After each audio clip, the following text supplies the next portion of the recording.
Nagbigay ng opinyon ang batikang boxing analyst na si Attorney Ed Tolentino matapos ang opisyal na pag-aanunsyo kamakailan ng MP Promotions na magaganap sa Trilla in Manila 2-fight card ngayong Oktubre. Para sa detalye, narito ang report ni Paulo Salamatin.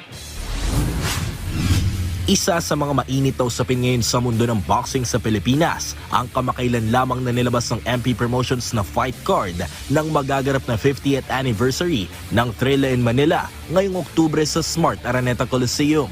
Ito'y bilang paggunita sa isa sa may tuturing na pinakamakasaysayan at greatest fight sa mundo ng boxing, ang tapatan ng dalawang bantog na heavyweight boxers na sina Muhammad Ali at Joe Frazier noong 1975. At ngayong taon, tampok sa magaganap na Trilla in Manila 50th anniversary, ang Pinoy World Champion na si Melvin Jerusalem na nakadakdang itaya ang kanyang kampyonato sa prestiyosong event ngayong Oktubre. Makikitaan din ang aksyon dito ang ilang mga Pinoy boxing prospect na sina Weljon Mindoro, Marlon Tapales, boxing Olympian Yumir Marshall, Carlames Martin at marami pang iba. Pero sa panayam ng PTV Sports, ibinahagi ni veteran boxing analyst Attorney Ed Tolentino na bagamat kabilang ang apo ni Muhammad Ali na si Nico Ali Walsh sa fight card ng Trilla in Manila 2, ay nakukulangan pa rin umano ito sa hanay ng mga boksingerong itatampok sa tinaguriang Mecca of Philippine Sports.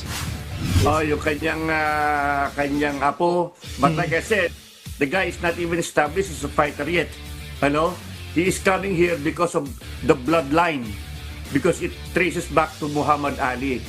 It's a sentimental trip, sabi nga po, it's a sentimental name. But he is not established yet as a fighter.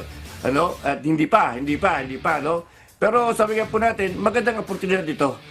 It's just to commemorate the event. Pero kulang sa marquee fighters. Mahirap itap yung Ali tsaka Frazier. If you want to top that, mag-hold ka ng heavyweight title fight dito. We don't have the money for that. We do not have the money for that. So we have to make do with what we have, and do take note, medyo hush-hush itong card na ito. Kailangan i-assemble na agad. Setyembre na po ngayon. So, kulang sa oras para mag-assemble talagang malaking card. Kung ano yung nandyan, kung sino available, yun na ang kanilang isasalang para sa celebration ng 50th anniversary ng Trilla in Manila. Dagdag pa ni Tolentino na mahalagang isa-isip umano ng mga Filipino boxing fans na isa itong event sa paggunita ng isa sa makasaysayang boxing fight sa mundo ng boxing na ginanap mismo sa ating bansa. At hindi ito isang event lamang upang higitan ang laban ng Ali versus Frazier noong 1975. Kung iniisip niyo po, ito ay Trilla in Manila Part 2, hindi po, malayo po. Hindi po yun ang ating kailangang expectations. I-honor lang natin yung event na ito. Hindi natin po i-duplicate. Magkaiba po yun. Magkaiba. We will just honor. This is just to honor the Trilla in Manila. We're not saying that it will duplicate. No way will it duplicate. Sapagkat yung fighters involved, malayo po mga kaibigan. But we just have to honor. We just have to bend back a little to honor a piece of boxing history in the Philippines, yung Trilla in Manila. Yun lamang po ang hangarin ng card na ito. Sa kabila nito, isang magandang hakbang ito mula sa inisyatiba ng nag-iisang pambansang kamao na si Manny Pacquiao upang palakasin pa ang boxing sa Pilipinas, kung saan pinagsama-sama sa iisang card ang mga pinakamagagaling na boksingero sa bansa para sa isang makasaysayang event ng taon.